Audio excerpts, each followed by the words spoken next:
जिला फुलबाणी ब्लॉक गुमागड़ पंचायत सदन मेंढीठारे महात्मा गांधी युवक गोष्ठी तरफ महा आडंबर रे स्वाधीनता दिवस पालित होई जाइछि।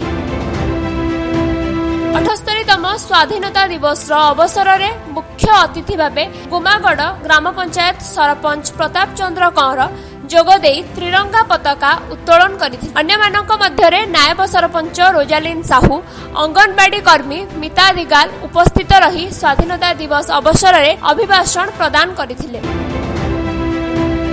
महात्मा गांधी युवा गोष्ठीर सभापति अनिल दिगाल, संपादक वीरेंद्र दिगाल, बादल दिगाल, राजेश दिगाल, प्रकाश दिगाल, सागर दिगाल, सीमांचल दिगाल और राजा दिगाल स्वयं सहायक गोष्ठीर महिला अंचल शताधिक महिला और पुरुष जोग देइथिले। स्वाधीनता दिवस को धूमधाम रे पालन करिथिबा बेले विभिन्न कार्यक्रम अनुष्ठित होइथिला। एही युवक गोष्ठी दीर्घ वर्ष धरी स्वाधीनता दिवस पालन करबा सह अंचल रे विभिन्न कार्यक्रम करी प्रशंसित मध्य हेउछंती।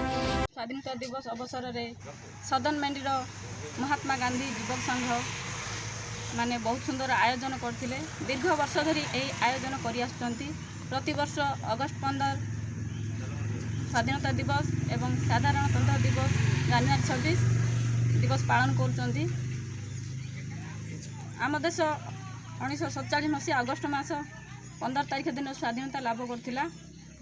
एही दिन को मन रखिबा पई प्रतिवर्ष अगस्ट मास 15 तारिख को स्वाधीनता दिवस भाव में आम पालन कर। कंधमाल जिल्लारू मनोज कुमार साहू रिपोर्ट, विश्ववाणी लाइव।